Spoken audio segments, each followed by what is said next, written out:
Sa loob ng maraming siglo, kinilalang hari ng labanan, ang artilyeriya dahil sa lakas nitong magpaulan ng apoy sa malalayong distansya. Simula pa labanan sa Kaldiran noong 1500 at 14 artilyeriya ang naging pangunahing sanhi ng pinakamaraming nasasawi sa labanan. Ginamit ito para hubugin ang labanan sa pagtama sa malalayong target, pagbibigay liwanag at takip, at pagsuporta sa puwersang gumagalaw gamit ang tumpak na pag-atake na lampas sa direktang putok ng mga kanyon. Sa digmaan sa Ukraine, naging pinakamapanganib sa harapan ang mga short-range, first-person view drone at long-range loitering munition. Mas mura at mas mabilis gawin kaysa mga artilyeriya at bala. Ang pagdami ng parehong attack at surveillance drone sa Ukraine ay nagbago ng paraan ng pakikidigma. Ang mga first-person view drone lang, halimbawa, ang naging dahilan ng halos 2/3 ng malaking pagkawala ng tangke ng Russia sa digmaan. Dahil dito, may analyst na nagtatanong kung drone na ang hari ng labanan kaysa artillery. Ngayon, sina Lockheed Martin at Rheinmetall, dalawang nangungunang defense manufacturers, ay matagumpay na nasubukan ang next generation artillery at mukhang magbabago ito ng laro. Ang Global Mobile Artillery Rocket System, ay muling nagpapasikat sa artillery tuligin sa labanan at nagbibigay sa NATO ng malaking kalamangan. Tingnan natin ng mas malapitan ang bagong sistemang sandata na ito at kung paano nito muling mababago ang kasalukuyang kalagayan sa larangan ng labanan. Mahalaga ang sa Global Mobile Artillery Rocket System, gaya ng malalaman natin mamaya. Sa esensya, malaking upgrade ang Global Mobile Artillery Rocket System sa M100 at 42 ng United States. High Mobility Artillery Rocket System o High Mobility Artillery Rocket System na isang mobile at precision-guided na artillery system. Itinatag ng Lockheed Martin noong late 1970s, naging mahalagang bahagi ito ng United States military sa loob ng 20 taon nag-aalok ng tumpak, long-range strike at mabilis na deployment. Kayang magdala at maglunsad ng High Mobility Artillery Rocket System ng iba't ibang uri ng mga bala. Kabilang ang isang 6 na pack ng Guided Multiple Launch Rocket System o Guided Multiple Launch Rocket System rockets at isang Army Tactical Missile System o Army Tactical Missile System missile. Kayang magpaputok ng Precision Strike Missile. Precision Strike Missile, napapalit sa Army Tactical Missile System at may mas malawak na abot. Mayroon itong mga advanced na guidance system na pinagsasama ang Global Positioning System at Inertial Navigation na tinitiyak ang eksaktong katumpakan, nagpapababa ng hindi inaasahang pinsala at epektibong tumatarget sa mga posisyon ng kalaban. Command Post, Supply Depot, Air Defense System, ATP. Ang sistema ay nakakabit sa 6x6 na pamilya ng medium tactical vehicles or 6x6 na pamilya na nagbibigay dito ng mahusay na mobilidad sa iba't ibang uri ng lupain. Ang katotohanan ito ay nakakabit sa isang sasakyang may gulong ay nagbibigay daan para ito ay maihatid gamit ang mga eroplano tulad ng C-100 at 30 Hercules na nagpapahintulot ng mabilis na estratehikong pag-deploy sa mga malalayong o mapanganib na lugar. Ang magaan na disenyo at gulong ay nagdudulot ng malaking taktikal na kalamangan laban sa mas mabibigat na sistemang tulad ng M200 at 70 Multiple Launch Rocket System dahil sa mas mataas na mobilidad. Ang operator ay kailangang maglagay lamang ng target coordinates, pumwesto para sa paglulunsad, magpaputok, at pagkatapos ay agad nalilipat sa ligtas na lugar bago pa man makapagbantang targetin ng kalaban ang launcher gamit ang counterfire. Ang M200 at 70 at High Mobility Artillery Rocket System ay interoperable dahil magkapareho ang fire control systems, electronics, at training protocol. Mas doble ang firepower nito kaysa sa High Mobility Artillery Rocket System. Gayunpaman, dahil ito ay may track at hindi gulong, hindi nito kayang magbigay ng parehong bilis sa paglipat ng lokasyon, lalo na sa mga kalsada. Matagumpay na nagamit ang High Mobility Artillery Rocket System sa mga operasyon gaya ng Operation Iraqi Freedom at Afghanistan. Naging kilala ito sa buong mundo nang gamitin ng Ukraine laban sa Russia noong 2022. Sa kalagitnaan ng 2000 at 25 mahigit 40 High Mobility Artillery Rocket System mula United States ang naipadala sa Ukraine, ilan dito ay pinondohan ng mga kaalyado gaya ng Alemanya. Bagamat mas epektibo na ang mga Ruso, malaki pa rin ang pinsalang dulot ng High Mobility Artillery Rocket System sa kanila noong simula ng digmaan. Pangunahing ginamit ang High Mobility Artillery Rocket System sa mga kontra-atake ng Ukraine noong 2000 at 22 at 2023, kung saan nabawi nila ang malalawak na teritoryo sa Kharkiv, Kherson at Zaporizhia. Ngayon, magkakaroon ng malaking pag-upgrade ang High Mobility Artillery Rocket System na tinatawag na Global Mobile Artillery Rocket System. Katulad ng High Mobility Artillery Rocket System, ang Global Mobile Artillery Rocket System ay isang wheeled multiple launch rocket system. Pero ginagamit nito ang HX, Wallock Swallow Truck ng Rheinmetall. Hindi ang 6x6 chassis ng High Mobility Artillery Rocket System, ito ang pinakabagong version ng versatile na plataforma. Ang HX truck platform ay may 6x6, 10x10 at 8x8 para sa Global Mobile Artillery Rocket System na configuration. Available ang HX recovery vehicle sa 3 configuration na may malakas na drivetrain, hydraulic winch, crane at recovery aid para sa anumang recovery scenario. May HX bridge layer din, isang mobile bridge na nasa ibabaw ng HX 8 beses 8 chassis. Pinapayagan nito ang mga sasakyan, kabilang ang mabibigat na kagamitan gaya ng pangunahing battle tank ng NATO, na tumawid sa maliliit na ilog o malalapad na hukay. May HX 8 beses 8 excavator na kayang magbuhat ng 75 tonelada at HX Automated Load Handling System o Automated Load Handling System.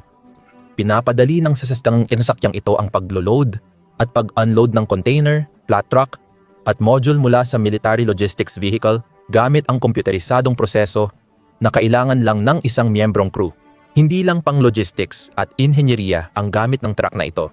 Mayroon ding HX, wheeled self-propelled howitzer ang Rheinmetall na tampok ang napatunayang sa labanan na Rheinmetall. 100 at 55 mmL 52 elevating mass at ang Joint Ballistic Memorandum of Understanding, compliant na mga modular charge at projectile. Ngayon, may HX-mounted multiple launch rocket system nang sumali sa pamilya ng 10x10 HX chassis. Ang HX 8x8 truck ay nagbibigay sa GMARS ng road range na 700 kilometro, 400 at 35 milya.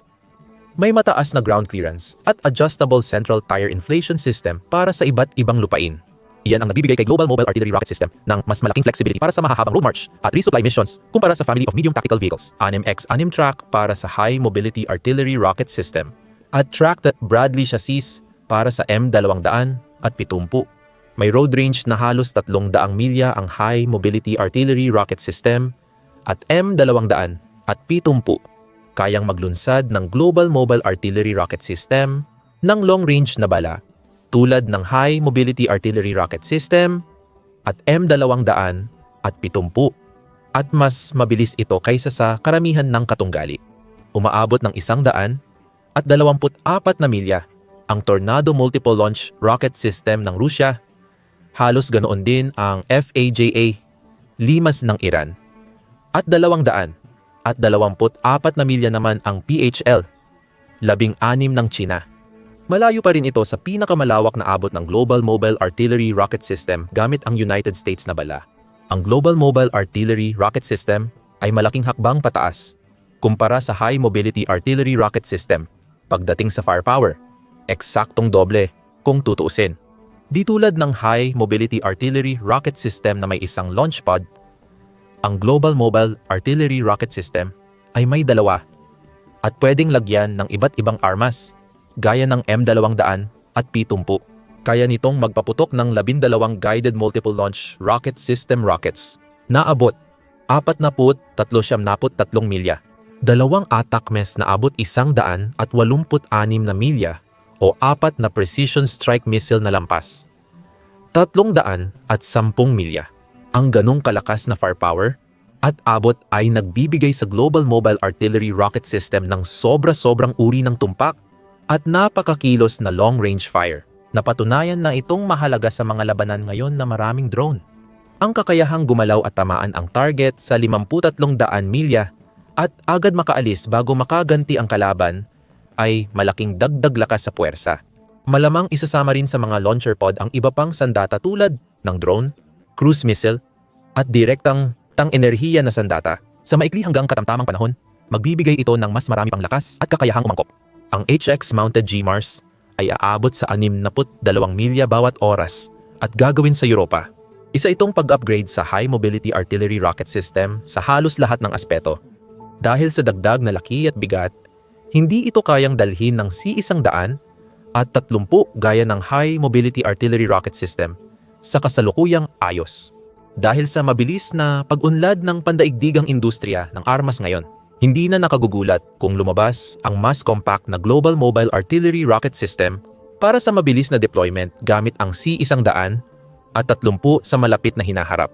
Pangunahing tampok ng Global Mobile Artillery Rocket System ang halos kumpletong interoperability nito sa mga armas ng High Mobility Artillery Rocket System at M200 at 70. Kaya ito ang pangalan nito. Ibig sabihin, agad magkakaroon ng access ang Global Mobile Artillery Rocket System operators sa kasalukuyang inventaryo ng mga munisyon. Para sa mga bansang may Guided Multiple Launch Rocket System o ATACMS, mas mapapabilis ang pagsasanay ng kanilang puwersa sa bagong sistema dahil sa interoperability. Ang interoperability ay maaaring magbigay ng kalamangan sa Global Mobile Artillery Rocket System sa masikip na merkado ng high-tech artillery, lalo na sa NATO countries sa Europa na nasa Ukraine. Hindi na kailangang sabihin, masusing binabantayan ng militar sa buong mundo ang mga nangyayari sa silangang Ukraine. Hindi rin nila pinalampas ang pagbabago ng papel ng artillery. Bilang resulta, maraming bansa ang sumusubok ng mga pagbabago sa mga kasalukuyang sistema o kaya'y gumagawa ng mga bago.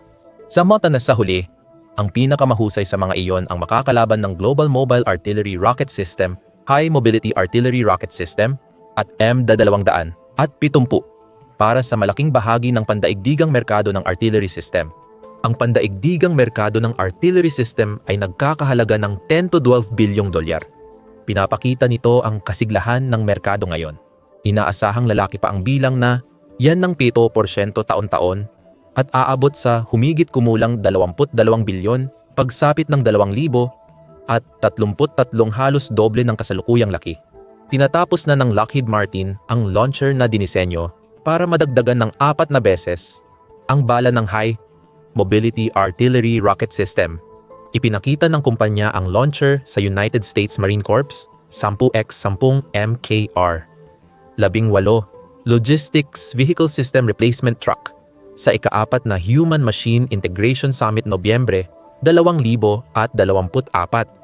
Ang sistemang iyon, katulad ng Global Mobile Artillery Rocket System, ay malamang nabibigyang diin ang pagiging compatible sa iba pang mga NATO standard na bala at sistema. May kalamangan ito kumpara sa Ki-200 at 39 Chunmoo ng Timog Korea na hindi ganap interoperable sa NATO systems. Inangkop ito ng Poland sa Home RK Multiple Launch Rocket System matapos umorder ng 500 High Mobility Artillery Rocket System mula United States na ihatid na noong 2023 ang una. Pero gusto ng mga Polish na mas mabilis dumating ang natitira kaysa sa kayang gawin ng United States. Malaki ang demand sa HIIMARS kaya naghahanap ang Polish ng alternatibo. At nakipagkasundo sa South Korea para iakma ang Chunmoo sa RK nila. Balak nilang gamitin pareho ang High Mobility Artillery Rocket System at HOMRK. Sa Polish na version, ang Multiple Launch Rocket System ay ginamit sa Polish Jelcz 8x8 truck chassis. May iba pang Polish na bahagi ang Home RK gaya ng fire control, komunikasyon, at pamamahala sa labanan. Sa Chunmoo at Home RK, ang launch vehicle ay may dalawang misil na lalagyan.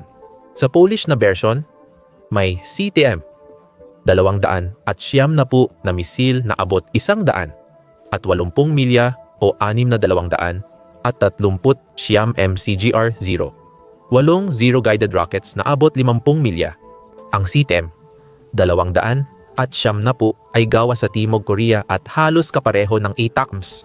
Parang kapareho ito ng sikat na sistema ng United States at halos pareho rin ang laki. Halimbawa, ang CTM, 200 at 70 ay may diameter na 200 at 36 na pulgada kumpara sa 24 na pulgada ng MGM. 100 at 40 Army Tactical Missile System. Hindi magkatugma ang mga armas sa kani-kanilang launcher. Noong Abril 2000 at 24 kinumpirma ng Hanwha Aerospace na pumirma ito ng 100 at 64 na bilyong kasunduan sa Poland para mag-supply ng 72 Home RK units. Bahagi ito ng mas malaking kasunduang nilagdaan noong Oktubre 2000 at 22 na nagkakahalaga ng 22 bilyon kabilang ang 288 multiple launch rocket system at iba pang armas. Na-deliver na ang unang batch ng home RK sa Poland noong 2023. Kaya malamang hindi bibili ng Global Mobile Artillery Rocket System ang Poland at France sa malapit na hinaharap. Noong Abril 2025, inanunsyo ng French Directorate General for Armament na gumagawa sila ng alternatibo sa High Mobility Artillery Rocket System at planong subukan ito sa kalagitnaan ng 2026. Nakipagtulungan sila sa konsorsyum ng Safran at MBDA at isa pa ng Thales at Ariane Group para makabuo ng tactical strike capability sa 73 milyang saklaw tulad ng extended range, guided multiple launch rocket system missiles na ginagamit ng HIIMARS Global Mobile Artillery Rocket System at M270. Ang plano ng France para sa paggastos sa depensa mula 2024 hanggang 2030 ay naglaan ng humigit kumulang 663 milyon para sa isang rocket artillery program na tinatawag na Frappe Longue Portée Terrestre o Frappe Longue Portée Terrestre sa madaling salita. Layunin nilang bumili ng 13 sistema sa 2,000 at 30 at 26 na sistema para sa isang batalyon sa 2,035. Sa 2025, nagpasya ang mga NATO member na taasan ang depensa gastos ng 5% ng gross domestic product. Ipinahayag ng France na gagawa sila ng bagong armas sa bansa o bibili sa mga kasosyong Europeo, imbes sa United States. Gayunpaman, lumalala ang problema ng France sa artilyerya. Paubos na ang oras para mailagay ang Lancer-Rockets Unitaire, binagong M270. Ang 9 na sistema ng hukbong katihan ay magtatapos ang serbisyo sa 2027. Kaya naman nagmamadali silang masubukan, magawa, at mailagay agad ang mga bagong sistema. Mas nauna ang Global Mobile Artillery Rocket System kaysa sa mga inisyatibo ng Pransya sa pag-unlad at na-integrate na nang maayos ang mga bala nito sa depensa ng Pransya. Depende sa bilis at tagumpay ng Pransya sa paggawa ng alternatibo sa Global Mobile Artillery Rocket System, maaaring kailanganin nitong maging isa sa unang customer ng Global Mobile Artillery Rocket System. Ang 3 Baltic states, Lithuania, Latvia, at Estonia, ay posibleng unang customer ng sistema. Sila ang unang maaapektuhan kung lusubin ng Russia ang Europe pagkatapos ng Ukraine o kung sumiklab ang mas malawak na digmaan sa pagitan ng Russia at NATO. Dahil karatig nila ang Russia at Belarus. 3 silang kaalyado ng NATO at bumili ng High Mobility Artillery Rocket System, kaya maaaring makita nila ang Global Mobile Artillery Rocket System bilang isang kapana-panabik na alternatibo dahil sa HX platform nito at pagiging compatible sa kasalukuyang High Mobility Artillery Rocket System at M270 sa iba pang bahagi ng alyansang NATO. Mas marami pang madaling makuhang potensyal na customer para sa Global Mobile Artillery Rocket System ang malamang na matatagpuan sa gitnang silangan. Sa 2025, ilang estado sa Gulpo ay gagastos ng malaki sa armas mula United States. Ang pinakamalaki ay dolyar. 142 bilyong kasunduan sa depensa sa Saudi Arabia na tinawag ng White House na pinakamalaking bentahan ng armas sa kasaysayan.